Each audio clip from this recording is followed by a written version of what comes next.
Bwana aseme na wewe. Fungua kinywa chako, omba mbele za Bwana, omba mbele za Bwana. Mwambie Roho Mtakatifu aongee na wewe. Nilikwambia unapoomba, maombi yanatengeneza mazingira ya Bwana kukuhudumia. Unapofungua kinywa chako, unamkaribisha Bwana apate kukuhudumia. Roho Mtakatifu anapenda ushirikiano. Roho Mtakatifu anapenda ushirikiane naye. Usifumbe kinywa chako, mwambie Bwana, sema nami, sema nami, ongea nami jioni ya leo. Inawezekana hujapata nafasi katika siku zilizopita, lakini Bwana amekupa nafasi siku ya leo. Nahitaji kusikia sauti yako. Roho Mtakatifu, asante kwa ajili ya jioni ya leo. Tunatambua uwepo wako na nguvu zako. Hakuna mwingine kama wewe, hakuna wa kulingana na wewe. Peke yako umekuwa Mungu wa pekee na wa kweli. Bwana, tunakuadhimisha tena kwa ajili ya jioni ya leo. Watoto wako na watu wako na watumishi wako tumejisogeza mbele za uso wako, tuko mbele za uso wako. Ijulikane kwamba watoto wako tumemimina mioyo yetu kwako, tukiwa na shauku Bwana ya kukutana na wewe, tukiwa na shauku Bwana ya kusema nawe. Ruhusu nguvu zako, ruhusu uweza wako, kwa jina la Yesu aliye hai, kwa jina la Yesu aliye hai, kwa jina la Yesu aliye hai. Jifunue Bwana jioni ya leo, tembea katikati yetu, maana ndivyo ulivyoahidi ya kwamba mtakuwa watoto wangu wa kike na wa kiume, na kati yenu nitatembea. Tembea Bwana, dhihirisha uweza wako, dhihirisha nguvu zako, kwa jina la Yesu aliye hai.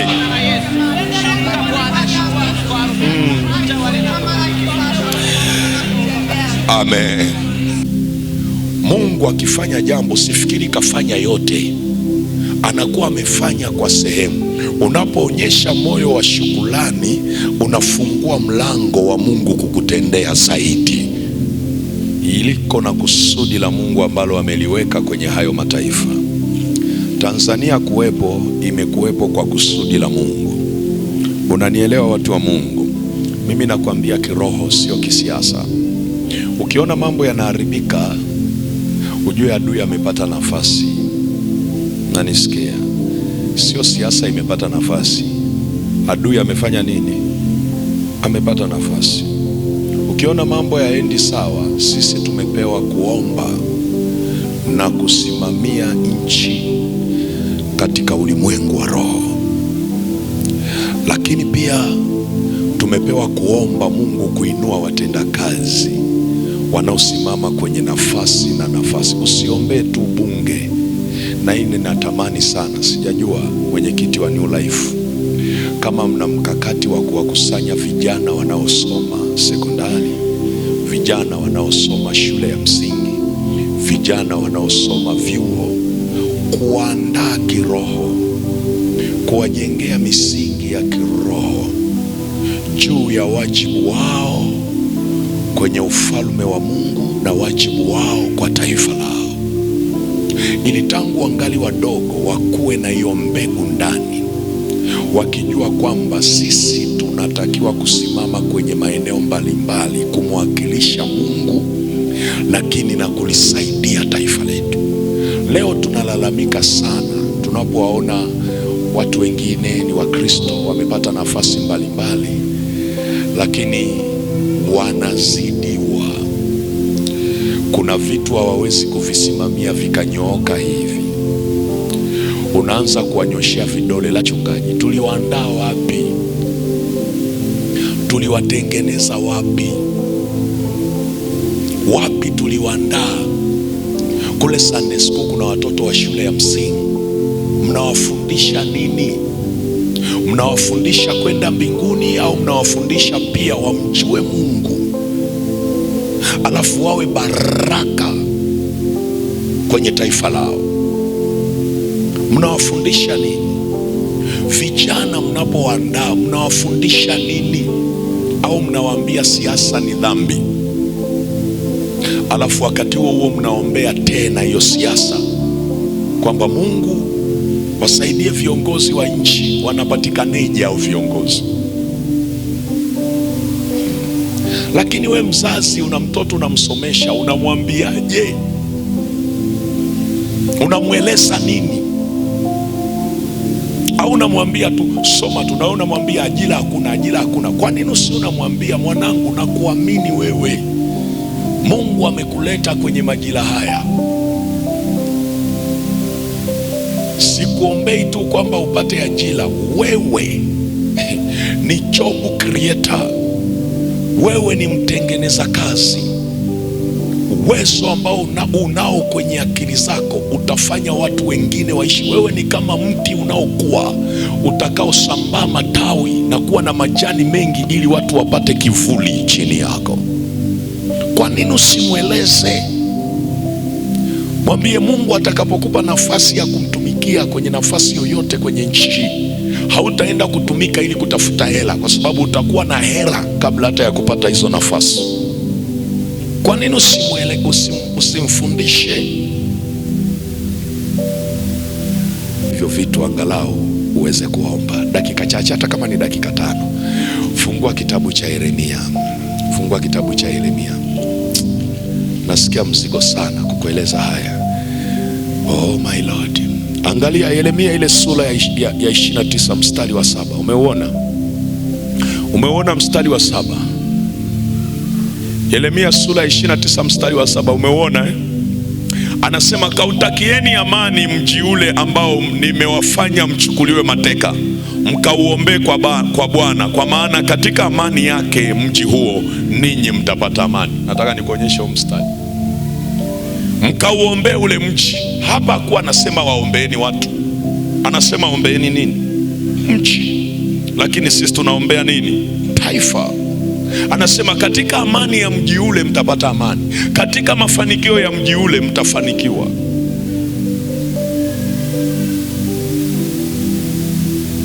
Katika mema ya mji ule mtapata mema. Ndio maana angalia mtu anayeombea nchi kwa mzigo. Kuna ofisi akiingia ni kama vile walimfahamu muda mrefu. Hata wale watu kiwauliza, kwa nini huyu mtu ni kama mnampokea hivi? Anasema basi tu tumejisikia. Sio kwamba wamejisikia, malango ya nchi yanamtambua kwa sababu anaipenda nchi na kuiombea. Mnanisikia watu wa Mungu? Mnanisikia watu wa Mungu? Mnanisikia watu wa Mungu? Nimeona nikwambie pande zote mbili uelewe.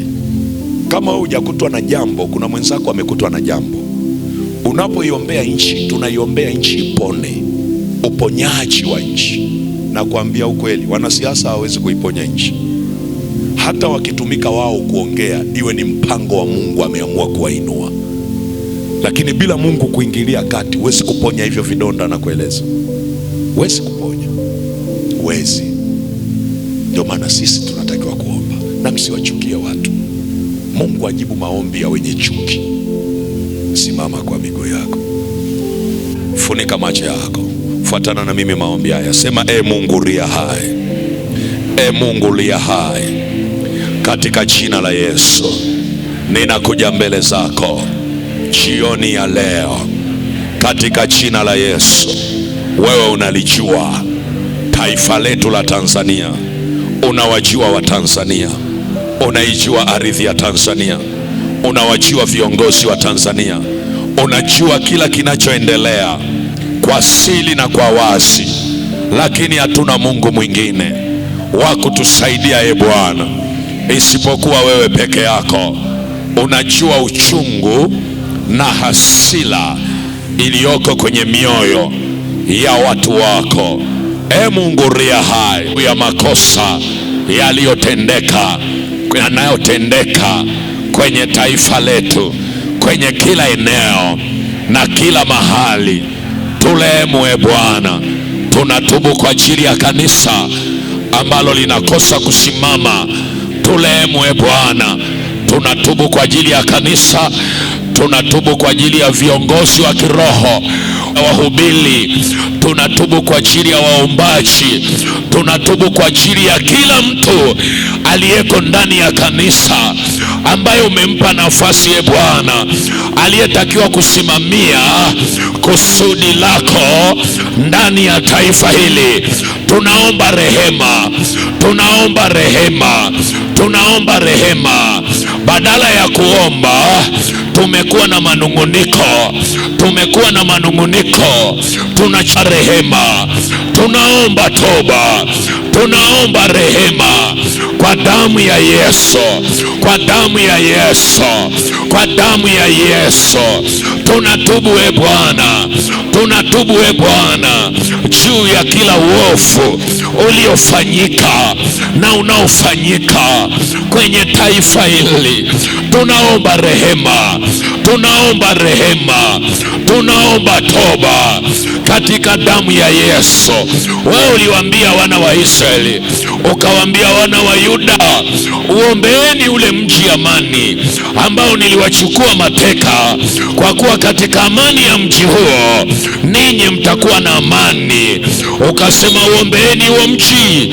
Leo tunaliombea taifa letu, taifa la Tanzania. Hatuna nchi nyingine isipokuwa Tanzania, hatuna taifa lingine isipokuwa Tanzania. Mungu ria hai, pamoja na mabaya mengi, lakini hii ndiyo nchi yetu, lakini hii ndiyo Tanzania yetu. Hatuna taifa lingine isipokuwa Tanzania. Tunakuja mbele zako, tunaomba toba Bwana, kwa ajili yetu, kwa ajili ya viongozi, viongozi wa nchi, viongozi wa kanisa. Tunaomba toba katika damu ya Yesu, katika damu ya Yesu, katika damu ya Yesu, katika damu ya Yesu. Ondoa hiyo huzuni, ondoa huo uchungu ndani ya taifa hili, ondoa hiyo laana, ondoa hiyo hasira, ondoa hicho kisasi ndani ya Tanzania, ndani ya Tanzania, ndani ya Tanzania, ndani ya Tanzania. Wainue wanawake na wanaume Bwana, ambao wanapitia maumivu, ambao wanapitia mateso, ambao wanapitia uchungu. Wakumbuke Bwana ndani ya taifa hili, katika damu ya Yesu, katika damu ya Yesu. Tunawainua viongozi wetu, tunamuinua rais, tunawainua mawaziri, tunainua vyombo vya dola, tunainua mihimili ya mahakama, tunainua bunge, tunawainua wakuu wa mikoa, wakuu wa wilaya, wakurugenzi, makatibu, viongozi wa serikali za mitaa. Kila nafasi tunawaleta mbele zako. Tunaomba toba Bwana, tunaomba toba Bwana. Utulehemu sisi na wao. Hawa ni viongozi wa nchi hii, kumbuka rehema kwa ajili yao. Uwasaidie Bwana, uwatumie wewe kuwaponya watu wako, uwatumie wewe kuiponya nchi hii, uwatumie wewe kuwaponya watu wako, katika jina la Yesu, katika jina la Yesu, katika jina la Yesu. Nenda mbele za Bwana, nenda mbele za Bwana. Hakikisha unaomba kwa ajili ya ardhi ya Tanzania, kwa ajili ya anga la Tanzania, kwa ajili ya viongozi wa Tanzania, kwa ajili ya wananchi wa Tanzania. Hatuna nchi nyingine wa Tanzania yetu ambayo Mungu ametupa. Hii ndiyo Tanzania yetu ambayo Mungu ametupa, na kilichotokea ni mpango wa adui, ni mpango wa shetani. Hakuwa mpango wa mwanadamu, haukuwa mpango wa mtu, bali ni mpango wa shetani. Alitafuta kuliangamiza nchi hii, lakini hataiangamiza. Omba mbele za Bwana, toa sauti mwanamke. Hii ndiyo nchi, hawana Tanzania nyingine. Kandorobo sandara pakora rimandara basa risandara pakora basaya andorobosa rimandara pakora rimandara basia. Bwana, taifa lako walipolia, ulisikia kilio chao, uliona machozi ya wanawake na wanaume walipolia mbele zako Bwana. Wewe ulisikia, ndivyo ndivyo tunavyoomba kwa ajili ya Tanzania. Oh, Tanzania ni ya kwako. Tanzania inapona, Tanzania inainuka, Tanzania itapona, Tanzania itainuka, haitapoteza mwelekeo Tanzania. Kandarabasa rabashandarabakora rimandarabasa. Kumbuka ule mpango wako Bwana kwa ajili ya Tanzania, kwa ajili ya taifa hili. Kandarabasaka. Hii ndiyo nchi yao, hii ndiyo nchi yao, hii ndiyo nchi yao, hii ndiyo nchi yao, hii ndiyo nchi yao, hii ndiyo nchi ya Tanzania. Kandarabasana rimandarabasa rindorobosandaya rimandarabakora rimandarabasiria rikokondorobosa. Iponye nchi hii Bwana, iponye nchi hii Bwana. Ponya hao viongozi, ponya hivyo vyombo vya dola, ponya hilo bunge, ponya hiyo mahakama. Inue nchi hii kwa upya. Achilia damu ya Yesu, achilia damu ya Yesu. Kila mkakati wa kuzimu juu ya nchi hii hautasimama tena, hautasimama tena. Ewe mkakati wa kuzimu, ewe mkakati wa adui, ewe mkakati wa kuzimu, hautasimama juu ya nchi hii. Tunapeleka damu ya Yesu kila mahali kwenye taifa hili, tunapeleka damu ya Yesu. Hiyo damu ya Yesu inaonena uzima, hiyo damu ya Yesu inaonena ukombozi, hiyo damu ya Yesu inaonena uponyaji.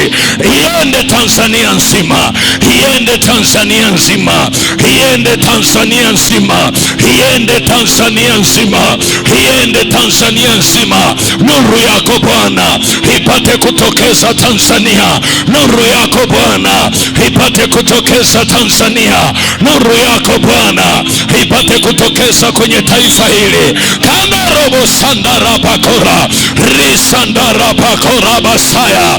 Hakutakuwa na laana kwenye taifa hili. Damu ya Yesu iende kwenye ardhi yote ya Tanzania. Damu ya Yesu iende kila mahali Tanzania. Iponye hayo majeraha, iponye hivyo vidonda, iponye hayo majeraha, iponye hivyo vidonda. Iondoe hiyo usuni, iondoe hayo maneno, iondoe hivyo vilio. Kandaraba sandaraba korabasaya. Ingilia kati Bwana kwa ajili ya taifa hili, kwa ajili ya Tanzania, kwa ajili ya Tanzania. Tanzania, Tanzania, wewe ni wa Bwana. Tanzania, Tanzania, wewe ni wa Bwana. Tanzania, Tanzania, wewe ni wa Bwana. Tanzania, Tanzania.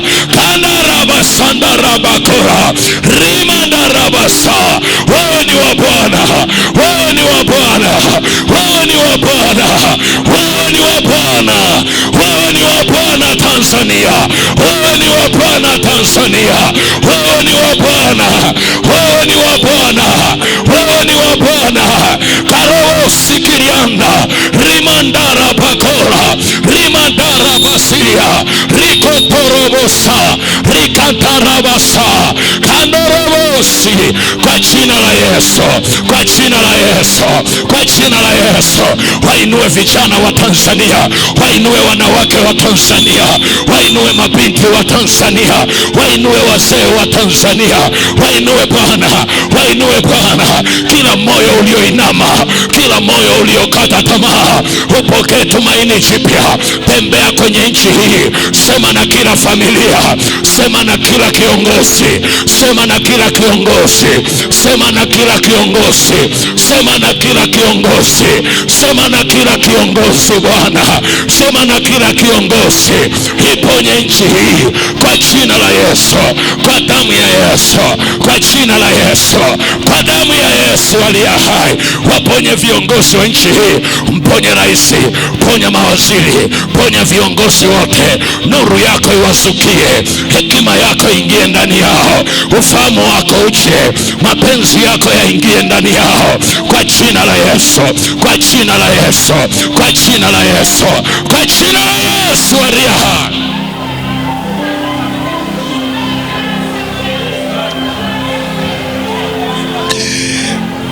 endelea kidogo. Vunja huo mpango wa kuzimu, vunja kwa dakika moja. Sema na vunja kila mpango wote wa kuzimu, mpango wa adui. Vunja kwenye taifa hili. Usikae mtu wa Mungu, usikae. Haya maombi yanakuhusu. Usikae mtu wa Mungu, usikae. Haya maombi yanakuhusu. Vunja kila mpango, vunja kila mkakati. Waombee watu waliokaa kwenye nafasi mbalimbali. Wajue Mungu anaitembelea Tanzania. Wasifanye makosa. Mungu anapokuja Tanzania, hakikisha unakuwa mpole, kwa kuwa Mungu ndiye mkuu, kwa kuwa Mungu ndiye anayefanya. Vunja mikakati yote ya siri, mikakati yote ya kipepo, mikakati yote ya giza kwenye taifa hili. Tunapeleka damu ya Yesu kuanzia Ikulu, njoo bunge, njoo mahakama, achilia damu ya Yesu. Vunja kila mkakati ambao adui anataka kupanda kwenye taifa hili. Tunapindua kwenye ulimwengu wa roho kila shauli la giza, kila shauli la adui, kila shauli la kipepo, kwa damu ya Yesu, kwa damu ya Yesu, kwa damu ya Yesu, kwa damu ya Yesu, kwa damu ya Yesu, kwa damu ya Yesu, kwa damu ya Yesu, kwa damu ya Yesu, kwa damu ya Yesu, kwa damu ya Yesu. Mshukuru Mungu. Keti dakika moja. Usiishi kwa mazoea. Mnanisikia? Usiishi kwa nini? Ni ushauri wangu tu, usiishi kwa mazoea. Mambo yanabadilika kwenye ulimwengu wa roho. Usiishi kwa mazoea. Muombe Mungu hekima. Ombea nchi yako. Fanya kwa uadilifu kazini. Hasa wewe ambaye ni Mkristo, fanya kwa uadilifu. Usiwe mjanja. Ujanja una mwisho, utakufa vibaya. Mungu akikumbuka watu wake hanaga mchezo. Kwa jifunze kuishi kwa nidhamu, alafu wapende watu. Ndio sababu umepewa hiyo nafasi. Ukiteuliwa, ukiaminiwa na Mheshimiwa Rais, wapende watu. Ni baraka kubwa sana kuwapenda watu na kuwatumikia. Kama watu wanakupa vitu, acha wakupe vitu kwa hiari yao. Usitengeneze mazingira ya kupata vitu kwa watu. Mnanisikia nachosema? Mnanielewa watu wa Mungu? Sinajua wengine mko hapa, mko serikalini, kwenye nafasi yoyote ile, hata kama ni ndogo kabisa, unasema tu mimi ni mwalimu wa sekondari, sijui mwalimu wa shule ya msingi. Kwenye nafasi hiyo onyesha uaminifu wa Mungu. Amen. Kama umenielewa sema amen. Sasa kwa dakika chache nataka tukaombe pia juu ya familia na maombi mengine ambayo tutamalizia hapa, lakini nataka niseme kitu kwa dakika chache. Bado dakika chache sana hapa. Andika. Kumbuka nilikwambia namna ambavyo Roho Mtakatifu anafanya nini? Anavyoleta uamsho wa nini? Wa kiroho. Somo lilikuwa linasema Roho Mtakatifu anavyoleta uamsho wa kiroho ndani yako. Sasa namna gani analeta?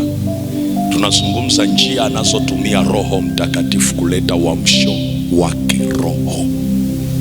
Njia ya kwanza, na Roho Mtakatifu ananihimiza hapa, usiongelee vibaya nchi yako. Tazame jirani yako, mwambie umemwelewa mwalimu? Usifanye nini? Usiongelee vibaya. Nimesema nchi. Usiongelee vibaya. Omba. Usiongelee vibaya. Aya. Namna ambao Roho Mtakatifu analeta uamsho wa kiroho ndani yako. Nikwambia namna ya kwanza, njia ya kwanza, anaachilia roho ya toba. Tena toba iletayo wokovu, si ndio? Nikasema njia ya pili, anaachilia nini? Analeta nini? Moyo wa ibada. Wangapi wanakumbuka mpaka hapo? Nikasema moyo wa nini? Wa ibada, ili uweze kuinua madhabahu ya ibada ndani yako.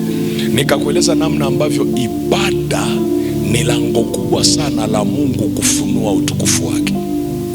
Ile siku nilizungumza nikasema, kumbuka wakati Musa anaweka wakfu lile hema, utukufu wa Mungu ulifanya nini? Ulijaa kwenye hema. Mtu anayejifunza kumtolea Mungu ibada ya kweli, sio ibada tu ya kuja kanisani kiutaratibu. Ibada ya kweli kwenye Agano Jipya inaanzia ndani ya roho yako. Mnanisikia nachosema? Inaanzia ndani yako. Na nikakwambia Mungu anawatafuta watu kama hawa, na nikakueleza ibada ni kitu kikubwa sana, kwa sababu nikasema unapofanya ibada kuna agano linahuishwa, kuna agano linafanyika. Unapofanya ibada kuna ushirika unajengwa.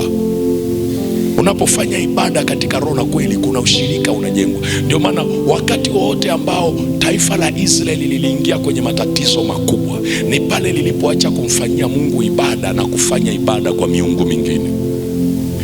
Nikakwambia unapozungumza ibada ndani yake, ukisikia neno kumtumikia Mungu, kusujudu, kuabudu, hivyo vyote vinazungumza juu ya ibada kwa Mungu.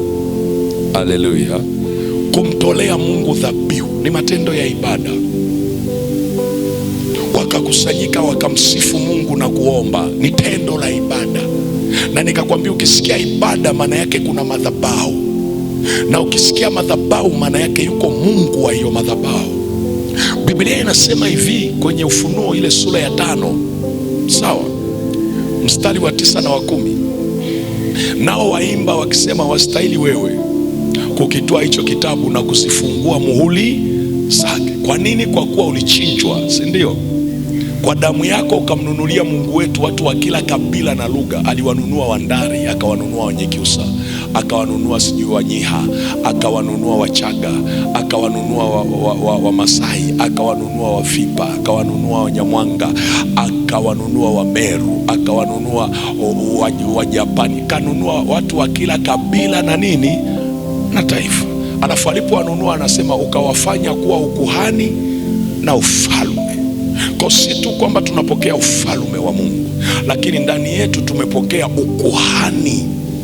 Haleluya. Na kama tumepokea ukuhani, maana yake masuala ya ibada. Kuhani ni msimamizi wa masuala ya nini? Ya ibada. Maana yake masuala ya ibada yanatakiwa kuanzia ndani yetu. Na nikakuonyesha kwa mifano namna ambavyo ibada zilipofanyika vizuri zilileta mabadiliko makubwa mahali ambapo ibada zilifanyika, kwenye familia, kwenye taifa na kwenye ulimwengu. Nikakwambia Nuhu alipotoka kwenye safina, cha kwanza alimfanyia Mungu nini? Ibada. Akainua madhabahu, akatoa dhabihu. Lakini nikakuonyesha vitu vingi. Na Mungu alichokuwa anasisitiza, cha kwanza wakati anawaambia taifa la Israeli waingie, wakiingia kule Kanani, cha kwanza alikuwa anawasisitiza mjihadhari na wenyeji wa nchi. Msije mkafanya maagano, sio na mashetani kwanza, na wenyeji wa nchi. Msije mkala viapo na wenyeji wa nchi. Tena akasema msitoe tu hata watoto wenu wakaolewa kwao na wala wa kwao kuolewa, wala mkaitwa kuila sadaka. Kwa nini anazuia wasiende kuila sadaka? Kwa sababu wakienda kula sadaka wameshiriki ni ibada. Ndio maana ukiitwa kwenye chakula, mtu anakuita anakuambia twende tukale chakula, tumeandaa kama familia nzima, unatakiwa ujiombee sana, kwa sababu hujui hicho chakula wao wanakifanya kama ibada au ni chakula tu cha kawaida. Oh my Lord. Wewe unasikia tu anakuambia tumeandaa chakula, tumechinja kuku wengi, na unasema wow, kuku. Unasema hamna shida, ngoja tufike sasa. Unafika pale unakula tu, kumbe wenzako ni ibada. Mungu akikukataza usiende. Na wengi tumeshiriki ibada za namna hiyo, na zinaleta mateso kwenye maisha yetu. Ibada za vyakula, ibada watu wananuizia na ile chakula kile. Wewe unakiona, inakwambia kwani chakula kinakuwa ibada? Kile chakula inakuwa ni sadaka kwa Mungu wao. Kwa hiyo kuna kushiriki chakula kama ibada kabisa, sadaka kwa Mungu wao. Unasema tu kwani kuna shida gani? Kuna shida gani? Kale uone kinachotokea. Nguvu za maombi hamna, unaanza kuona maluelue. Ukisoma Biblia unasahau. Unaona hapa kama nafundisha, mwingine ukimuuliza jana tumefundisha nini, akili zina rodi mpaka zinafika mwisho, alafu asikumbuke alijifunza nini. Ukimwambia umekula nini jana, anakumbuka. Nyumbani umekula nini, anakumbuka, lakini alichojifunza jana hapa anapata shida kweli. Unafikiri akili zake zimefanywa nini? Wamezichakachua. Vyakula hiyo misosi watu wanaopenda kula. Jina la Yesu libarikiwe. Jina la Yesu libarikiwe. Njia nyingine ya mwisho kwa leo ambao Roho Mtakatifu huwa anatumia, sawa, huwa anatumia ujazo wa nguvu zake. Akitaka kuleta uamsho anatumia ujazo wa nguvu zake. Ujazo wa nguvu zake. Matendo ya Mitume ile sura ya kwanza mstari wa 8. Matendo ya Mitume sura ya kwanza mstari wa 8. Anasema nanyi mtapokea nini? Mtapokea nini? Mtapokea nini? Tamka kwa nguvu. Mtapokea nini? Mtapokea nini? Mtapokea nini? Atakapofanya nini? Atakapoachilia Roho Mtakatifu. Alafu anasema ndipo mtakapokuwa mashahidi wangu, si ndio? Kuanzia Yerusalemu, Yudea yote mpaka Samaria, si ndio mpaka miisho ya nchi. Maana yake huwezi kuwa shahidi wa Kristo bila kupokea nini? Nguvu.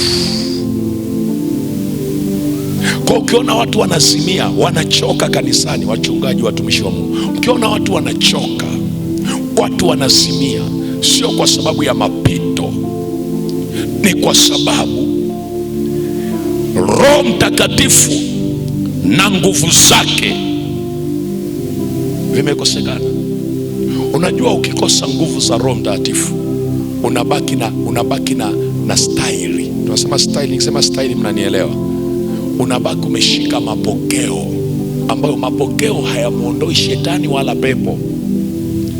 Mapokeo hayaleti uzima. Sasa mapokeo sio mabaya, lakini mapokeo ambayo Roho Mtakatifu ameondolewa ndani yake ni mabaya, ni kifo. Mnanielewa ninachosema? Mnanielewa ninachosema? Ndio maana akisha kuajilia Roho Mtakatifu mtapokea nguvu. Andika Waamuzi 6, unasimama na kusimama. Gideon pepo zilimuingia ndani, hasikumuingia, hasikuwa ndani, lakini zile pepo, zile roho za miungu zilikuwa zimekamata ulimwengu wa roho. Kuzuia nini? Uwezo wa Gideon. Biblia inasema malaika alipokuja akasema, Bwana yu nawe ewe nani? Ewe shujaa. Mbingu zinaona ushujaa. Waamuzi sura ya 6 kuanzia mstari wa 11 mpaka wa 33. Mbingu zinaona ni nani? Shujaa. Alafu angalia, yeye akasema kama Mungu yuko pamoja nasi, mbona ametuacha tuteseke? Mbona tunafanya hivi? Walikuwa na umaskini wa viwango, kama ambavyo unasema familia yangu maskini, afu mbinguni wanaona matajiri. Mko tayari tuombe, watu wa Mungu? Kila kipawa kilichoharibiwa na nguvu za giza, jioni ya leo, jioni ya leo, jioni ya leo, kirejeshwe Bwana, kirejeshwe Bwana, kirejeshwe Bwana, kirejeshwe Bwana. Hivyo vipawa kwenye familia, kila kipawa cha watoto wangu kilichozikwa, kilichofukiwa na nguvu za kichawi, na nguvu za kiganga, na nguvu za miungu, na nguvu za mashetani, jioni ya leo kinafukuliwa, kinaachiliwa kwa damu ya Yesu, kwa damu ya Yesu, kwa damu ya Yesu, kwa damu ya Yesu. Ninawaleta hao watoto wangu, ninauleta huo uzao wangu mahali popote walipofungwa. Ninapeleka damu ya Yesu, inawatoa kwenye hivyo vifungo. Enyi vifungo, kifungo cha ulevi, kifungo cha uzinzi, kifungo cha umaskini, kifungo chochote cha giza, jioni ya leo ninapeleka damu ya Yesu. Damu ya Yesu inawafungua, inawaondoa kwenye hayo mashimo walikofichwa, kwa damu ya Yesu, kwa damu ya Yesu, kwa damu ya Yesu, kwa damu ya Yesu. Bwana, jioni ya leo ninaita nguvu ya Roho Mtakatifu, nguvu ya Mungu kwenye maisha yangu. Hiyo nguvu ya Roho ije ndani yangu, ije ndani yangu, ije kwenye maisha yangu. Nguvu ya Roho Mtakatifu, njoo, njoo, njoo, njoo, njoo. Yes, yes, yes. Njoo, njoo kwa watoto wangu, njoo kwenye maisha yangu, njoo, njoo, njoo, njoo, njoo, njoo, njoo, njoo kwa damu ya Yesu. Nataka ujiombee sasa. Fungua kinywa chako, usimwangalie jirani yako. Hii ni dakika chache tunaomba. Wale walio na haraka, naomba muandae na chombo cha sadaka pale, chombo cha sadaka pale, chombo cha sadaka, chombo cha sadaka muweke pale pia. Wale watakao kuwa wanakuwa na haraka, ukiona umeomba unatoa chombo cha sadaka haraka. Chombo cha sadaka muweke pale. Fungua kinywa chako, nguvu za Roho Mtakatifu ziko hapa. Usiondoke kama ulivyoingia. Nasema usiondoke kama ulivyoingia mama, usiondoke kama ulivyoingia kijana, usiondoke kama ulivyoingia baba. Unatakiwa kuomba, mwambie Roho Mtakatifu, njoo kwangu, fungua maisha yangu. Ninaiona nguvu ya Mungu hapa. Nimezungumza shuhuda nyingi kwa sababu kuna watu hapa Roho wa Mungu anataka kuwatoa na wao, anataka kurejesha huo uwezo, anataka kurejesha hiyo akili kwa watoto wako, anataka kurejesha kilichoibwa kwenye maisha yako. Fungua kinywa chako, fungua kinywa chako, kandarabosa, fungua kinywa chako. Iko power, iko power, iko nguvu, iko power, huko upako juu yako. Yako machilio ya nguvu za Bwana kwenye mikono yako, kwenye kifua chako, kwenye miguu yako. Huo uchawi ulioteka hatua zako, huo uchawi unaozuia uchumi wa familia, unapasuliwa leo, unapigwa leo, unapasuliwa leo, unaibuliwa mahali ulikofichwa kwa damu ya Yesu, kwa damu ya Yesu. Hiyo afya wanayoiharibu hawataiharibu tena.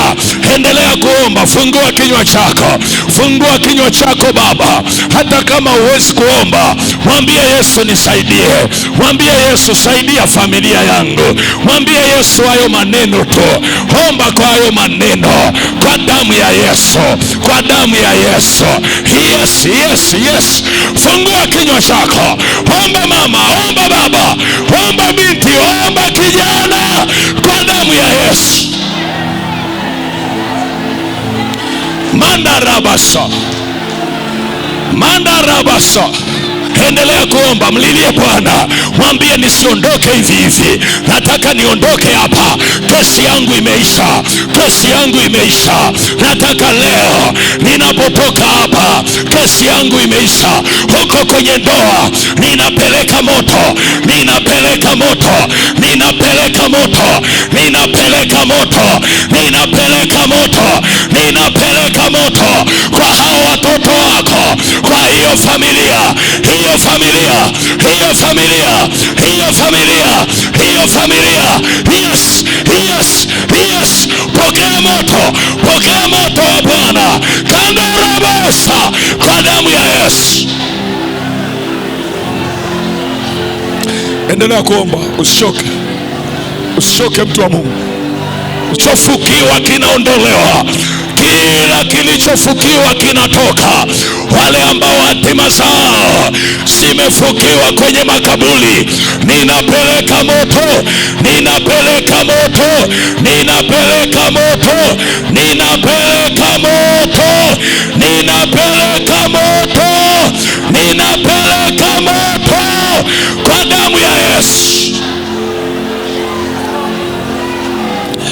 Endelea, endelea, endelea, endelea, usiache. Jesus, Jesus, Jesus. Mtumishi ndio, lakini hiyo vita Bwana anaingilia kati. Bwana anaingilia kati kwenye ndoa, anaingilia kati kwa watoto wako, anaingilia kati kwenye uchumi. Ninaiona mikono hiyo inatakasika, ninaiona hiyo miguu inaachiliwa, ninaiona hiyo mikono inatakasika, ninaiona hiyo mikono iliyokuwa inapoteza fedha inakombolewa, inakombolewa kwa damu ya Yesu, kwa damu ya Yesu.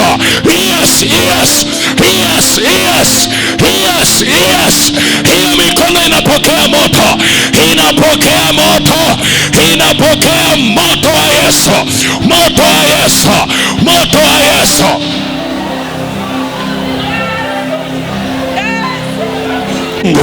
Kuna watu Roho Mtakatifu ameahidi kuwaponya, ameahidi kuwafungua.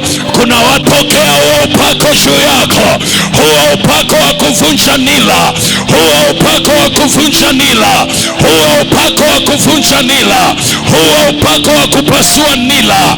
Kando robosa kwa damu ya Yesu. Pokea hiyo neema. Yes, pokea hiyo neema. Usiache kuomba, usiache kuomba. Inua mikono yako baba, endelea. Pokea hii neema. Hii ni fire, fire. Hii ni fire, fire. In the mighty name of Jesus. Ninaiona neema, ninaiona neema juu yako, ninaiona neema juu yako, ninaiona neema juu yako.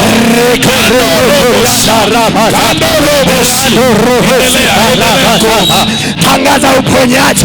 Ninaingia kwenye ulimwengu wa roho wa mtu aliyeteseka miaka na miaka na magonjwa. Ninatangaza afya, ninatangaza uponyaji. Chomoka ndani yake in Jesus name.